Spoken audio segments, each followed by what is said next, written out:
But just hit him on the head and be like, "You need to be leader now." Yeah, it reminds me. I mean, I'm showing my age, but there's an old YouTube thing that you can look up. That's a Bob Newhart routine, where basically it's Bob Newhart's form of therapy, and the person comes into the office and he explains how he works, and he says, "Okay, what's the issue?" And she says, "Oh, I'm stressed about such and such," and he just yells at her, "Stop it!" And then that's the end of the session.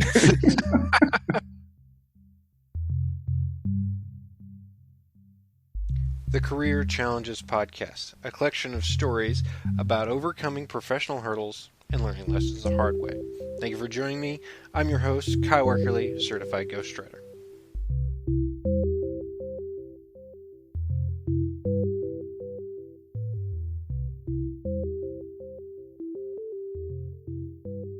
So this is the Career Challenges Podcast, episode 15 or 16. I really got to start writing down my numbers. But I'm pretty sure we're on 15 or 16. But I have with me Jeff Munn. Jeff, how you doing? I'm doing great, Kyle. How are you? I'm doing well. It's been a busy day for me. I've had recording sessions and talking with clients, so it's been a good day. So good.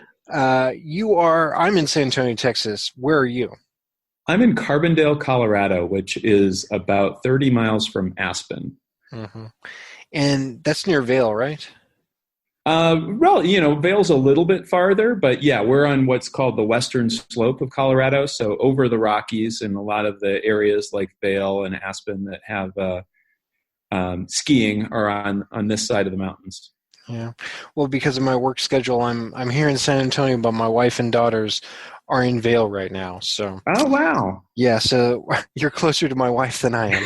Well, and actually, I drove right by Vail last night. I took a trip to Boulder this weekend to drop my son off at Sleepaway Camp for the first time. So, yeah, we drove right by your family without knowing it. Definitely. Small world. That's quite amazing. So, all right. So what do you do exactly? What is your official title? Well, I'm self-employed, so I don't have an official title, but I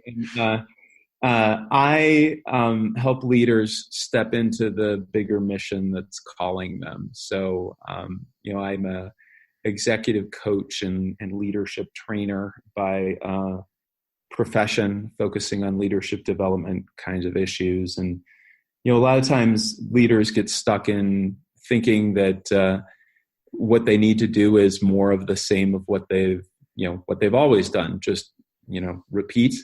Only I'll do more of it this time. And at some point, whether it's a personal challenge or a challenge of their organization, that strategy doesn't work anymore. And so what they really need is a new way of thinking, or even more fundamentally, a new way of being. And I help them find that. Awesome. So the people you work with, they're obviously in a position where they're having to call the shots. And do you find, in your personal experience, that maybe they could have done better if they already had some leadership training? Are you finding just leadership training lacking in most cases? Absolutely. I would say at most organizations. And so in the course of my career, I've worked mostly at large organizations. I've got about 30 years of corporate experience before I decided to become a full-time coach.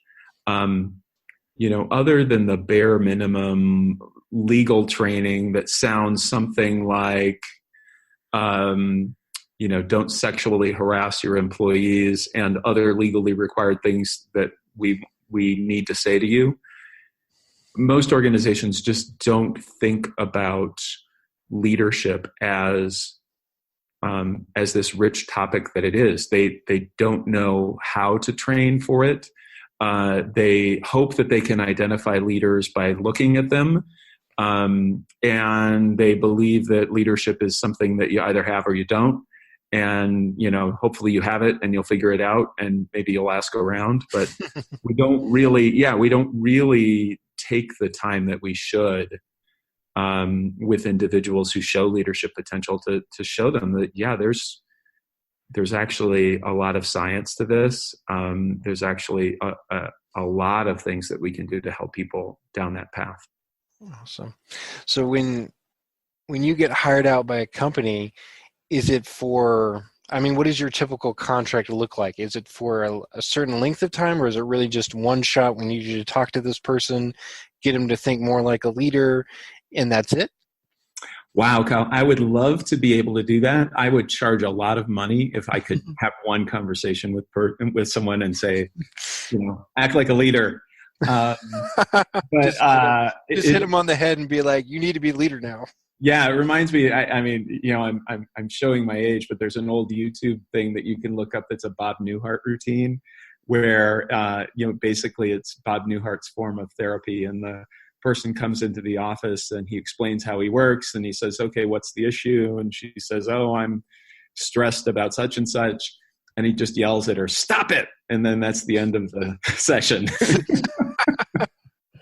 So I take it that's not going to be an effective form. No, typically not. Good.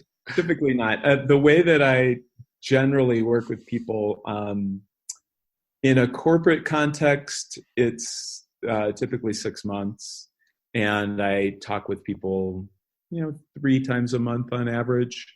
And I do a lot of work with them around what I call embodiment work. So noticing how things show up in your body, getting them out of their head and the stories that they continually tell themselves. Mm-hmm. And so if you get them out of that pattern and begin to notice other things and this rich source of information that they have that's outside of their patterns of thinking, mm-hmm.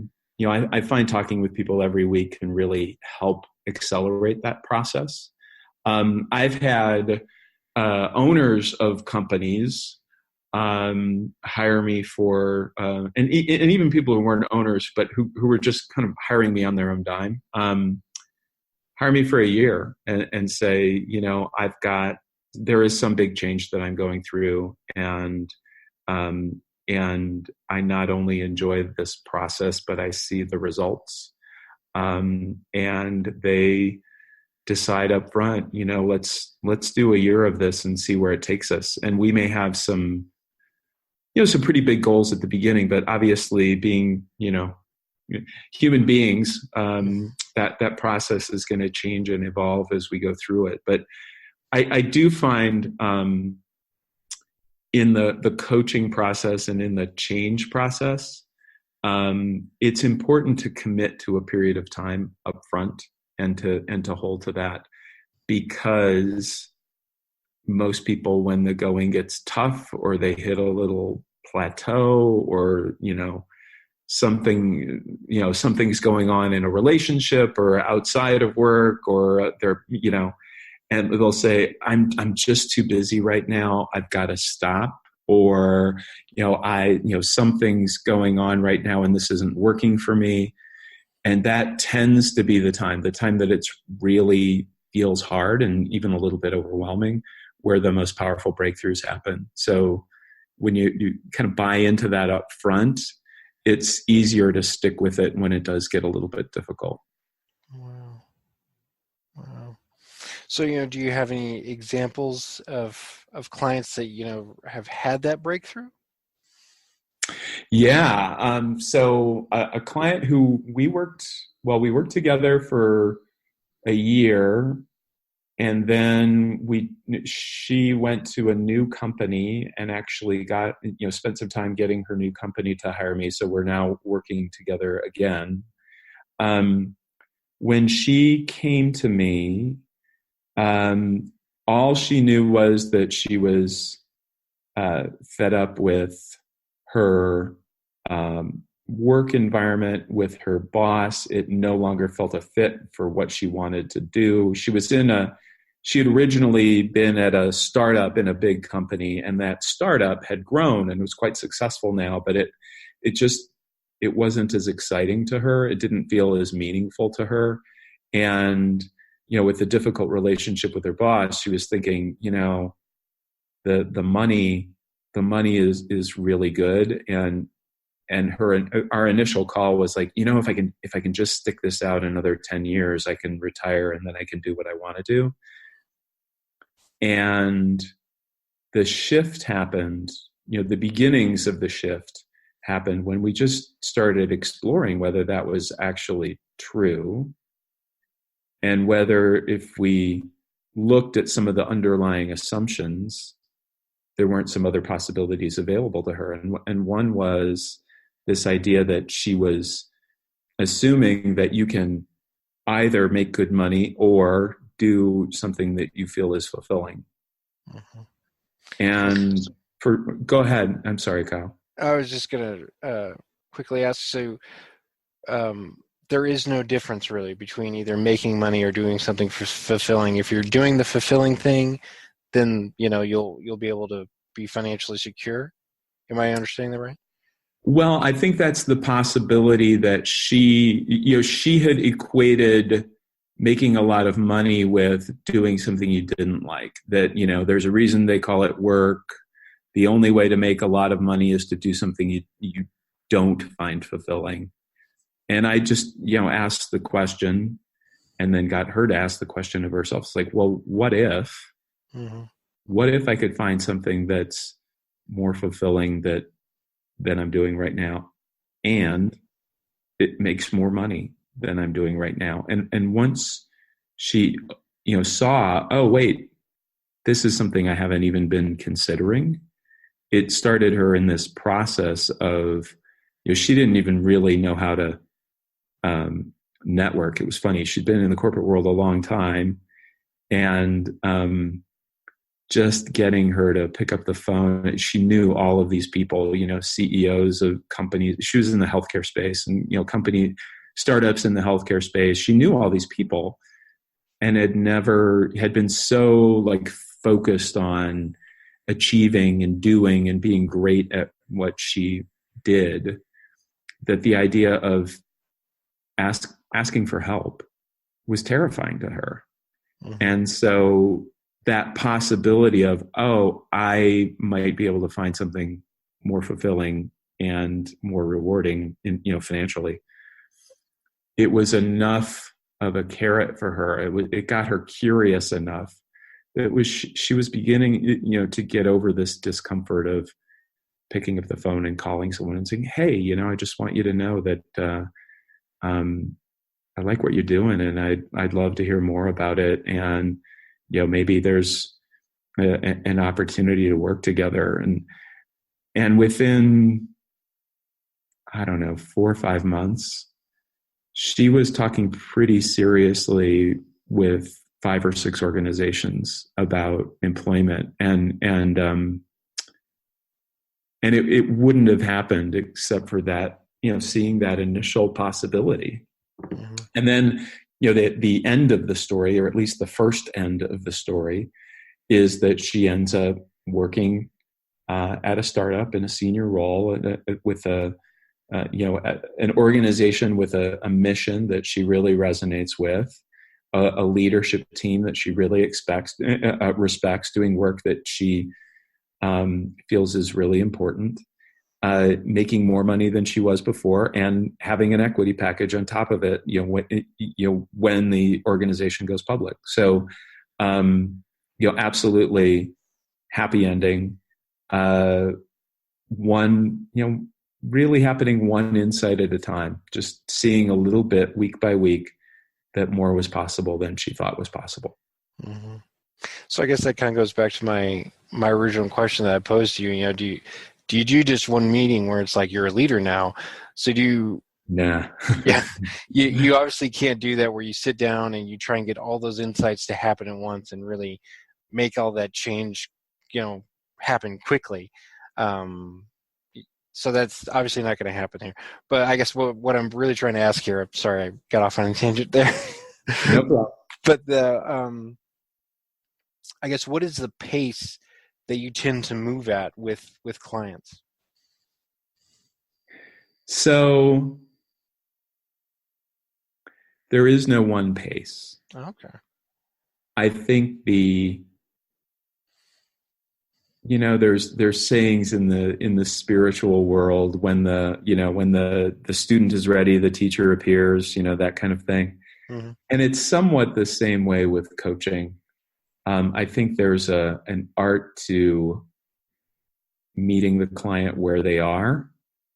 And so I know some of this, I know just because I've tried and failed so many times, Kyle, but the insight is the client's. Mm-hmm.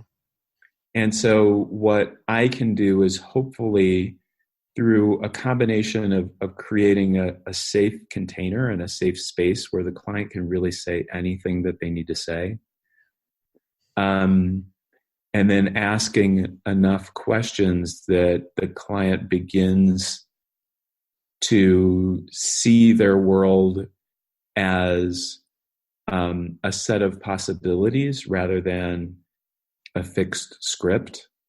Because a lot of times when people come to me, it's because they feel stuck in some way, or they know that they believe that they should be able to do something, but they haven't been able to do it for whatever reason. Mm-hmm. And so sometimes those insights around why that is come really quickly, and sometimes they don't. Mm-hmm. And the only thing that I can do is really continue to ask questions and hold space in a way that maximizes the chances that the client is going to have that insight that they need to have. Mm-hmm.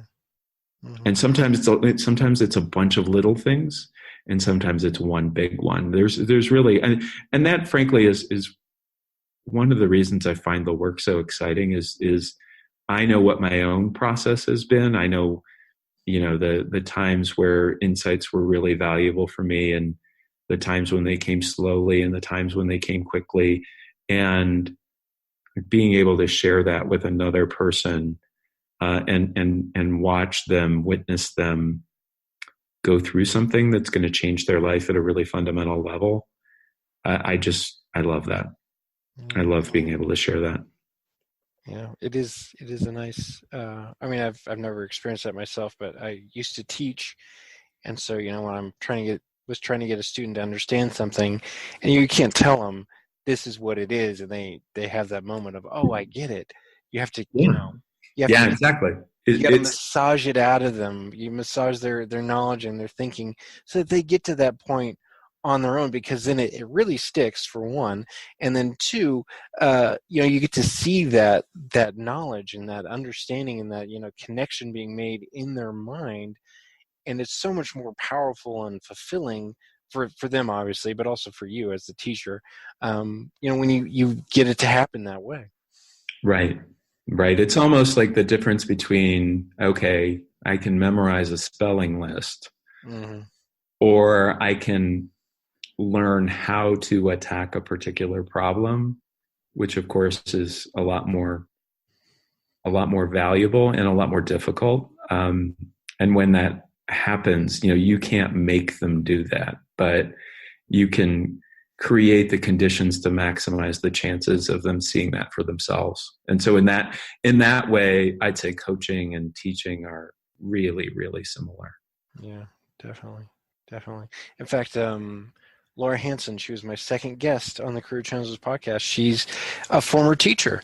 And so we had a lot to talk about, of course, with teaching and our shared experience there as educators and former educators. And now she is in the training and coaching field as well.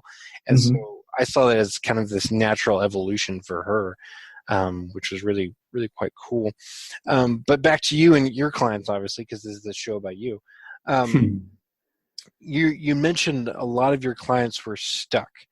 Do you have those clients who are just moving too fast and you kind of have to slow them down? I think so. I'm thinking about one of my clients right now who is he's a CEO of a company that's got about 100 employees, and he I think that is his biggest challenge. It's twofold. One is he knows the business. He's been in the business so long that he really does know the business probably better than anyone else in the company. And because of that, he ends up doing a lot of things that the CEO of a 100-person company should not be doing. And he sees that it gets in the way. He told me the last time we talked, he said, I feel like I'm stuck between being a small company and being a big company. And it was exactly right, because of his own habits and his own need to be the one with the answers. You know, you can't do that. And I mean, it's a miracle to me he can do it at a 100-person company. I mean, most people, that strategy fails at about 20 people, maybe even before. And so for him, the next step is, how does he step back from that? I mean, he's seeing it. So that's important. He's seeing that it's getting in his way. But he needs a COO. He needs people who can manage the projects and lead a lot of the day-to-day efforts of the company without his involvement, without his micromanaging. And until he's able to step back and trust that other people may not have his years of experience, but if they're actually closer to the customer than he is, they might come up with a better answer than he would. And can he celebrate that instead of feel threatened by it? So it's not just a matter of slowing down, as you said. He is going too fast because he has to. He always comes into our sessions talking about how many RPMs he's at. Today, and I'm like at 12,000 RPMs. Oh my gosh. Yeah, and it's like almost a matter of pride. It's like, well, what point does the engine blow up? Yeah, because they always do that. It doesn't matter how well the engine's made. There's a point where they give out. Absolutely. And so for him, it's like, well, what's the right level of RPM so that you can be spending the time that you're spending thinking about the future of the business, not thinking about all the day-to-day crises that are happening, because you really shouldn't be involved in those unless they're absolutely, business threatening crises. If it's one client with one project who's having an issue, someone can handle that. Yeah, definitely. And so you're just working on the process of him letting that go. Yeah. And so I was talking about some people have those insights quickly and some people have them slowly. He's definitely on the slower end. He's hanging on. He is hanging on to being in control because that's worked for him his whole life, and he's scared to death to let go of that. Would you like to be a guest on the Career Challenges podcast? Visit careerchallengespodcast.com to find out how. And while you're there, listen to all available episodes and subscribe through Spreaker, Apple Podcasts, Spotify, Google Podcasts, and CastBox. More outlets are coming soon. The Career Challenges podcast is produced by me, Kyle Weckerling, and I'm a certified ghostwriter. A little bit more about that. I work almost exclusively with business authors. I've worked with authors who are coaches, consultants, mentors, speakers, some high-ticket salespeople, C-level executives, and of course, business owners. My authors have worked for USAA, Vistage, Booz Allen Hamilton, Austin Technology Council, and the John Maxwell team. They want to write a book, and they want that book to help them expand their business. See, with a book in hand, they're able to market their expertise, or secure more speaking gigs, or promote their company, or all three, or maybe even more than that. They're not out to write a bestseller, though that would be nice. Instead, they have years of knowledge and experience, and sorting it out will be no easy task. More importantly, they want all that knowledge and experience to be an engaging read. To learn more about how you can become an author, visit WeckerlyWriter.com. That's WeckerlyWriter.com, and schedule a consultation today. And now, back to the Career Challenges podcast.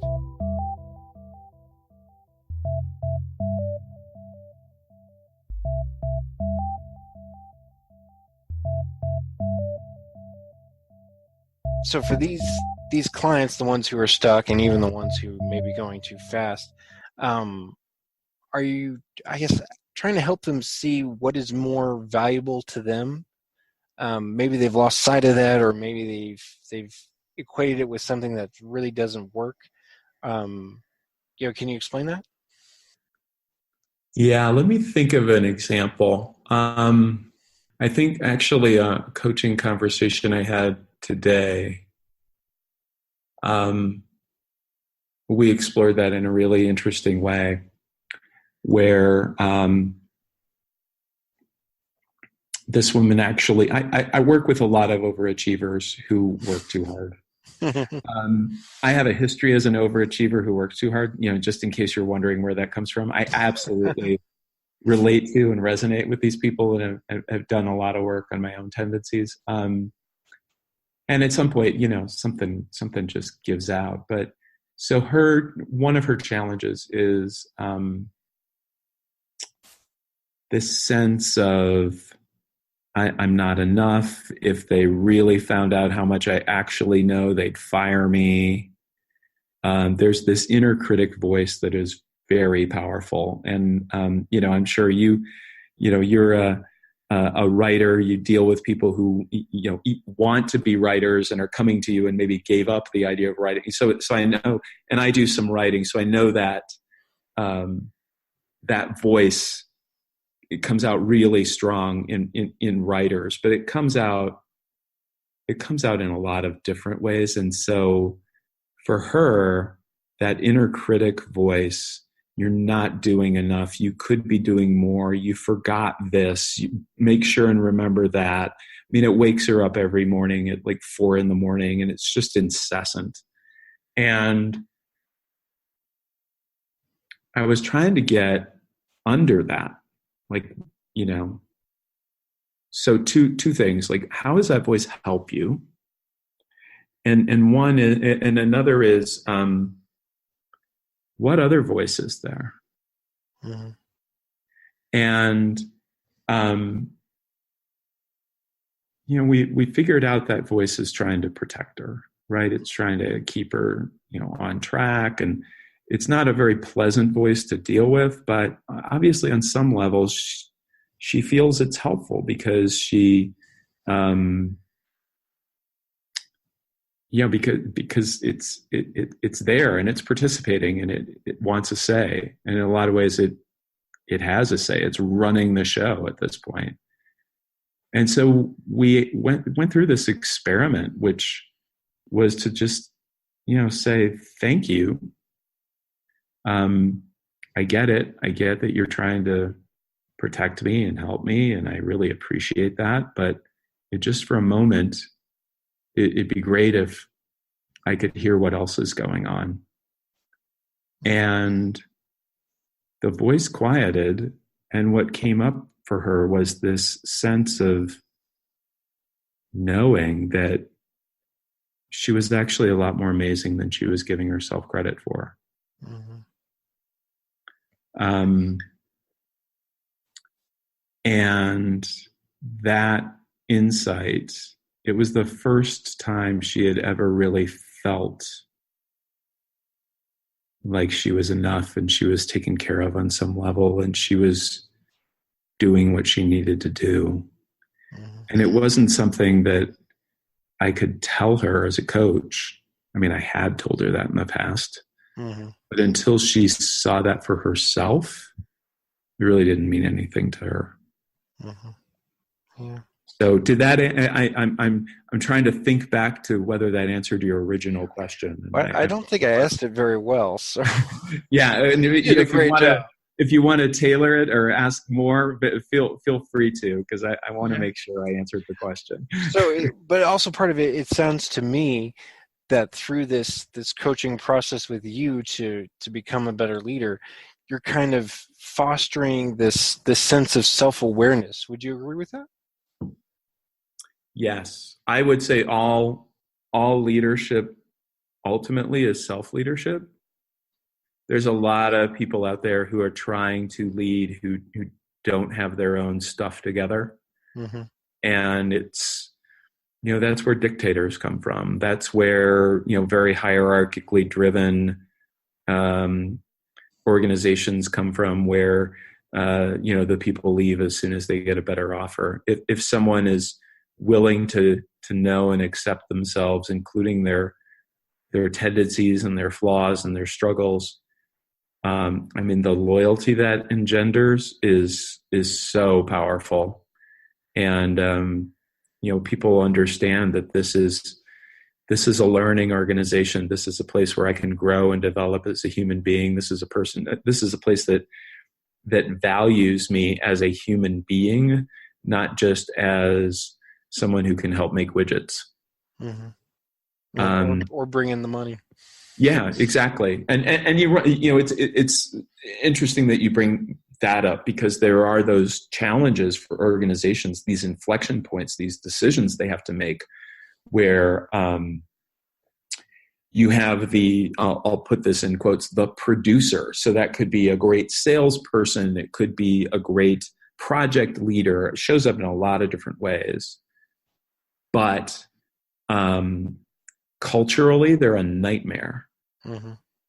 And, people go on their teams and quit. Clients get upset because they overpromise and underdeliver. And yet, year after year, organizations make the choice to keep these folks and the short-term dollars that they bring in, rather than recognizing the long-term cost that these people wreak on the organizations. Mm-hmm. Wow. So what is something that a person can do? They may not necessarily be a leader right now, but, just for themselves, is there something people can do to foster that sense of awareness? I think the most powerful thing that someone can do for their own sense of leadership is to recognize that they are not their thinking. So to step back from and witness the thoughts that are going on in their head, mm-hmm. and actually making a choice. Oh, is that something I believe? Is that something I value? Is that who I choose to be? Rather than, so often we get caught in the rush of day to day, where we're reacting to crises, there's a neurological term for this. It's called an amygdala hijack, where it's, fight or flight, all the neurons are firing, the adrenaline is firing, and we literally are in this reactive, defensive mode, where we probably only see one response available to us. We immediately take that without considering the consequences, and then 2 or 3 days later have to apologize for it. Mm-hmm. We've all been there, where we've been triggered by a situation or a person. It's part of the human experience. And so that building the capacity to recognize that sooner is one of the most powerful things that you can do, and not only as a leader, but I believe as a human being. Mm-hmm. For that sense of awareness, though, it's not a set goal, though. It's still a journey, still something you have to work on, right? If you're asking me, is there a there? The answer is no. So I think awareness, it's like a pool. You can wade in and feel like, hey, this awareness thing is kind of neat. And, and maybe you're in 6 inches of water, but there's 12 inches of water. There's 6 feet of water. There's 20 feet of water. It will go as deep as you can go. It's my experience. And I say this as someone who's been meditating for 23 years. Mm-hmm. It's a lifetime of practice, mm-hmm.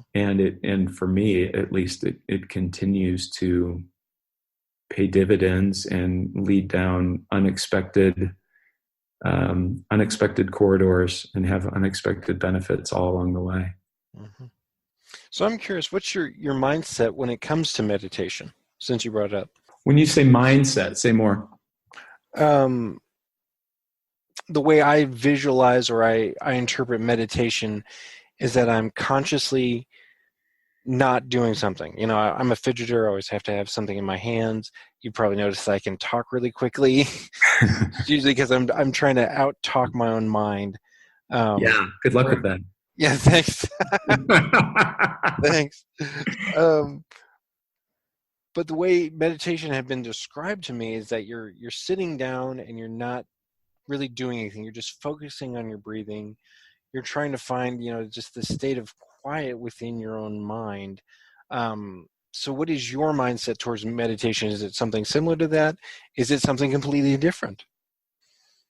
Well, let me address that question maybe from a slightly different perspective. I think that there are a lot of misconceptions about meditation that lead people to start meditating or start some kind of practice and think, I'm not good at this, or I just can't do this, and then stop. And so one of the biggest misconceptions is that at some point you will stop thinking. Mm-hmm. Or that the goal is to slow down your thinking, or that somehow there's a good way to meditate and a bad way to meditate, and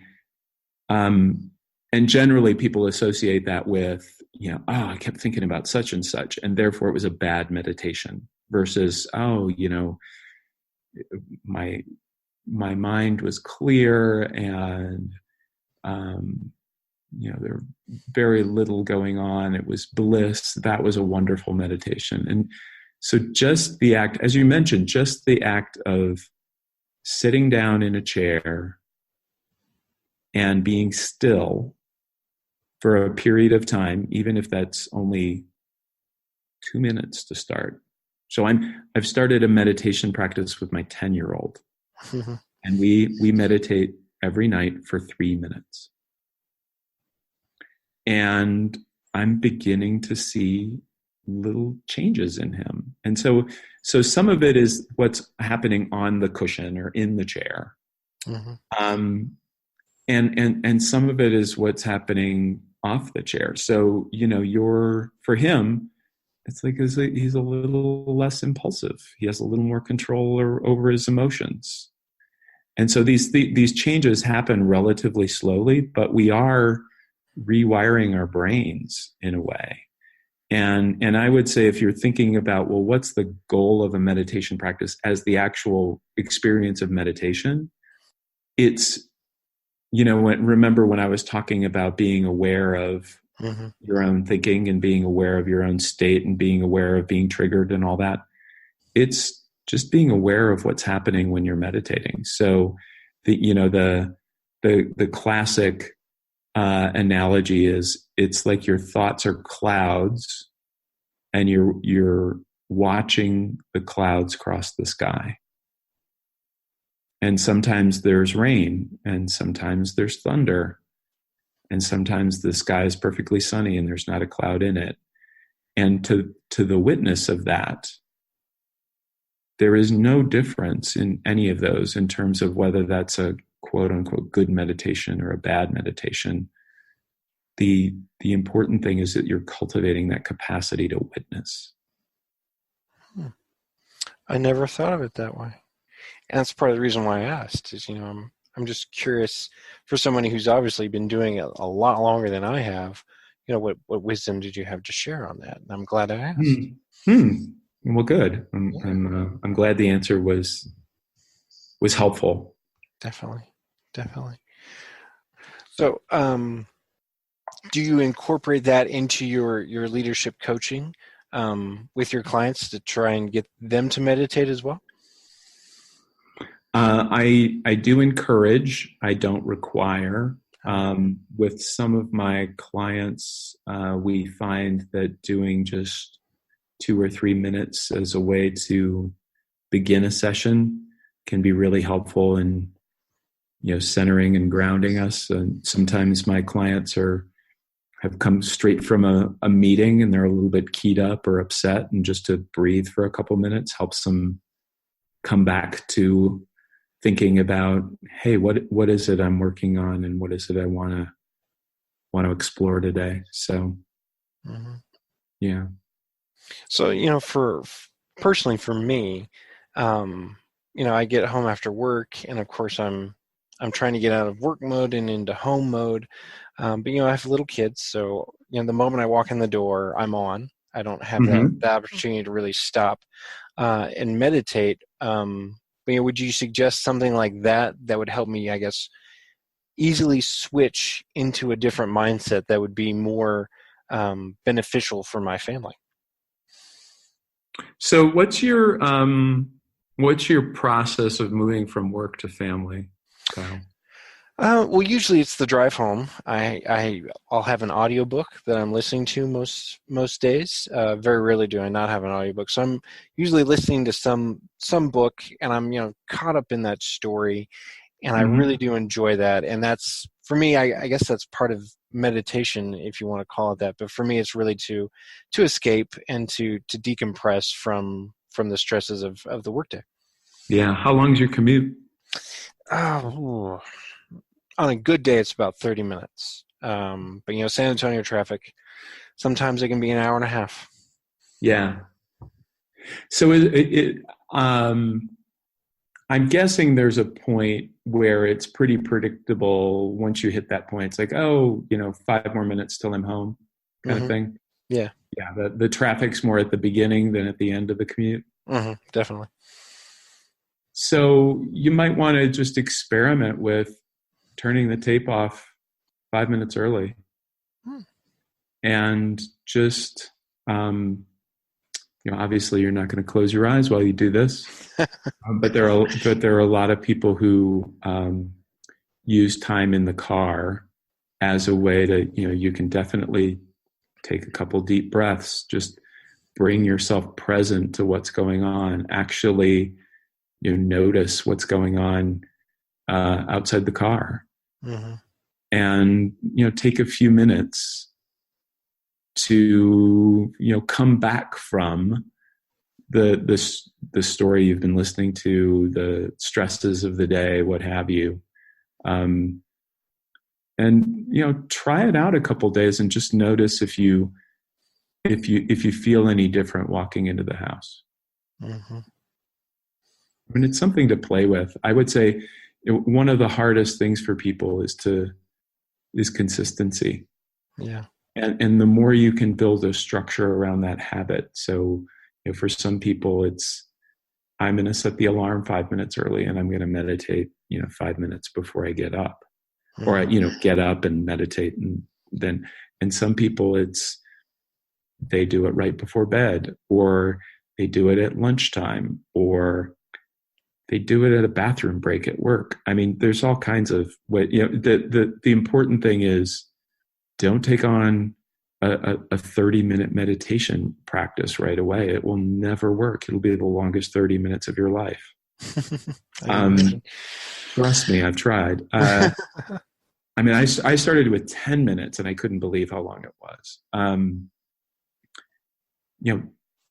2 minutes, 3 minutes, 5 minutes. You would be shocked how much your body can reset itself in that short amount of time. Wow.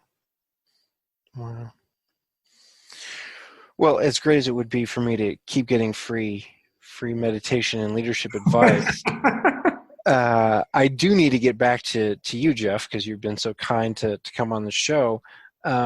What's next for you and your business? What's coming up? Well, so I'm beginning to explore the possibility of a group program, and when I say a group program, I mean a group virtual program. So I'm exploring this for the first time. I've done group work in person. I do workshops with people, and I do a lot of one-on-one coaching. But what I've wondered is, and so I thank you for offering me this opportunity to experiment a little bit, if people are facing a particular challenge, Mm-hmm. similar to the kind that I'm talking about, is it a new role? Is it I want to make a change. I don't know how to. I'm stuck in something that I don't like, and I want to escape. Whatever that, however that happens to show up, and maybe you haven't thought about investing one-on-one with a coach, but are open to the idea of working with some people who are going through similar challenges. I've been in group programs as a participant, and one of the amazing things that I find is that every time the coach works with anyone, everyone learns from that interaction, and so you're all kind of in this together.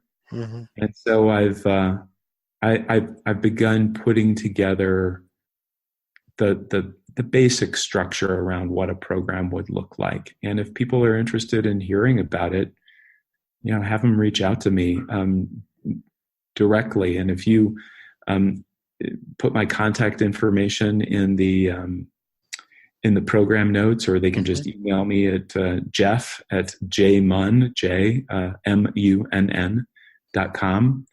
to get more information. I'm happy to set up a conversation and see what they're looking for and see if we can put together this little experiment. Awesome. And you have a website as well, correct? Yeah, jmunn.com. jmunn.com. Awesome. Yeah, and so people can, I have a process that I call creating extraordinary futures that we worked through a little bit today, but it's a process to help people go through major change. And if people sign up for that, I send them a introductory set of videos that walk them through the process so they can begin getting benefit from that. Awesome. I think I'm going to do that myself just in this short conversation. Great. Yeah, I want to keep going on with that.